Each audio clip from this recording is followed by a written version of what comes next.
যে আমরা এখন চলে আসছি সেই বুড়ি তায়েফের ময়দানে। রাসূল সাল্লাল্লাহু আলাইহি ওয়াসাল্লাম জানিয়ে পথ দিয়ে আসা যাওয়া করতেন। সেই বুড়ি রাস্তার মধ্যে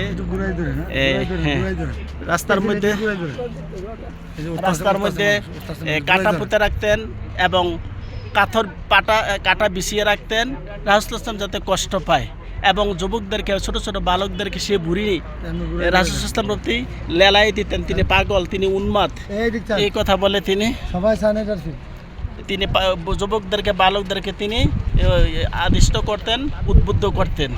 এই বাড়ি থেকেই ওনার বাড়ির যে পার্শ্ব দিয়া রাস্তা, এই রাস্তা দিয়ে রাসূল সাল্লাল্লাহু আলাইহি ওয়াসাল্লাম দিন প্রচারের জন্য তিনি আসা যাওয়া করতেন। আর বুড়ি রাস্তার মধ্যে পাথর বিছিয়ে দিতেন, ছোট ছোট পাথর দিয়ে ঢিল মারতেন এবং কাঁটা বিছিয়ে রাখতেন। আল্লাহ রাসূল বারবার বললেন, আমি পাগল না, আমার মা মোহাম্মদ, আবদুল্লাহ পিতার নাম, দাদার নাম আব্দুল মুত্তালিব, কাবা ঘরের পাশেই আমার বাড়ি। না, এই কথা কেউ বিশ্বাস করে না। সেজন্য সে বুড়ির বাড়িটা সে ধিক্কার জানায়। সেই ইতিহাসের শুরু থেকে ধরে কিয়ামত পর্যন্ত মানুষ এই বাড়িটাকে ঘৃণা করে দেখতে আসছে। আল্লাহ পাক সে রাসূল ইসলামের শিক্ষা নিয়ে আমরা যেন চলতে পারি, আল্লাহ সে তৌফিক দান করুন। আসসালামু আলাইকুম ওয়া রাহমাতুল্লাহ।